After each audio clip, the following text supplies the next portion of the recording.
Lama tak ada kabarnya Elvi Sukaisi idap penyakit ini. Lama tak ada kabarnya pedangdut Elvi Sukaisi ternyata menderita penyakit ini. Selama ini tak diketahui publik, Elvi diam-diam menderita saraf kejepit. Gara-gara penyakit yang dideritanya itu membuat aktivitas Elvi terganggu. Dikutip dari Tribun Seleb, awal mula penyakit tersebut dikarenakan berat badannya naik. Ya, gara-gara naik berat badan menjadi 70 kg membuat Elvi menderita penyakit saraf kejepit. Saraf kejepit itu diduga lantaran Elvi Sukaisi tidak kuat menopang berat badannya yang sudah di atas normal.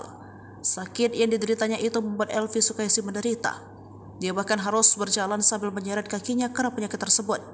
Waktu berat badan saya 70 kg ada saraf kejepit sampai jalan saja agak nyeret kakinya, kata Elvi Sukaisi di kawasan Durensawit, Jakarta Timur kemarin.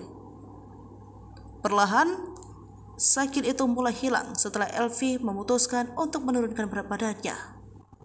Saking inginnya sembuh, Elvi pun nekat menurunkan berat badannya. Saraf kejepit itu benar-benar terasa sakit, ucap Elvi Sukaisi.